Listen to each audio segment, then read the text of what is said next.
வணக்கம் மக்களே, சற்று முன் கிடைத்த மிக முக்கிய தகவல் ஒன்றை பார்க்க போகிறோம். தகவலை பார்ப்பதற்கு முன்னதாக நீங்கள் நம்மளுடைய சேனலுக்கு புதிய பார்வையாளர்களாக இருந்தீர்கள் என்றால் மறக்காமல் நம்மளுடைய சேனலை சப்ஸ்கிரைப் செய்து வைத்துக் கொள்ளுங்கள் மக்களே.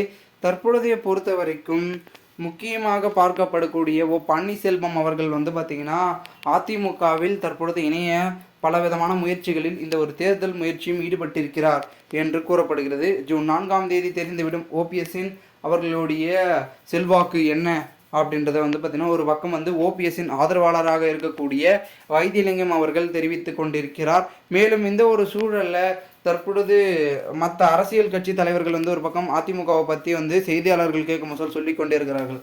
அப்படி என்ன சொல்கிறாங்கன்னா, அதிமுக இன்று பிளவு ஏற்படுமா அப்படின்னு கேட்டோன்னே ஏற்படுவதற்கான வாய்ப்புகள் இருக்குது. ஏன்னா அவங்க கட்சியில் தலைமை சரியில்லாதனால எல்லாமே அப்படி இப்படின்னு பார்த்திங்கன்னா சொல்லி ஒரு பக்கம் முரண்பில் இருக்காங்க, கருத்து வேறுபாடுகள் இருக்காங்க அப்படின்னு பாஜகவாக இருக்கட்டும் மற்ற கட்சிகளாக இருக்கட்டும் சொல்லிட்டு இருக்காங்க.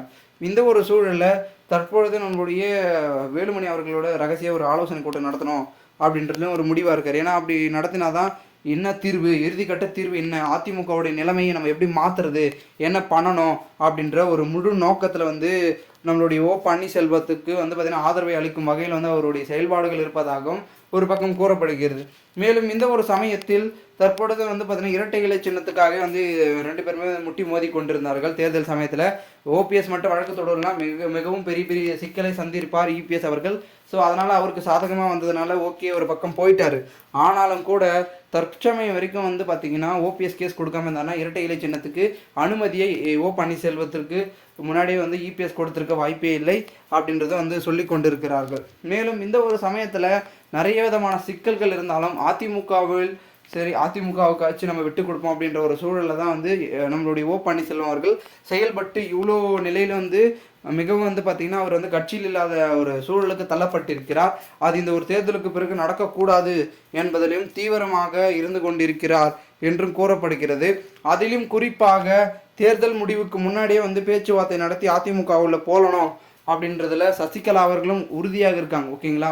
ஏன்னா பார்த்திங்கன்னா கட்சி என்பது ஏன்னதான் பார்த்திங்கன்னா அவங்கவுங்க சுயநலத்துக்கு பார்த்தாலும் புரட்சி தலைவர் எம்ஜிஆர் இருக்கட்டும், ஜெயலலிதா அவர்களாகட்டும், அவர்களுடைய கொள்கை, அவர்களுடைய ஆசை என்ன, மக்களுக்கான சேவையை கொடுக்கணும், அதை நம்ம நிறைவேற்றினாதான் கட்சி சிறப்பாக இருக்கும். அதனால தான் கட்சி மோசமான நிலைக்கு தள்ளப்பட்டிருக்கு அப்படின்றதையும் பார்த்திங்கன்னா ஓபிஎஸ் தரப்பும் சசிகலா தரப்பும் சொல்லிட்டு இருக்காங்க. அதுக்கான முடிவு காலம் வருமா, ஏன்னா நடக்க போகிறது அப்படின்ற ஒரு பெரும் திருப்பத்திற்காக அனைவரும் காத்து கொண்டிருக்கிறார்கள் என்றும் கூறப்படுகிறது. பார்க்கலாங்க இந்த ஒரு தேர்தல் முடிவுக்கு பிறகு என்ன மாதிரியான ஒரு சூழலை எட்டி பிடிக்க போகிறது அதிமுக அப்படின்றத பொறுத்திருந்து பார்த்தால்தான் தெரியும்.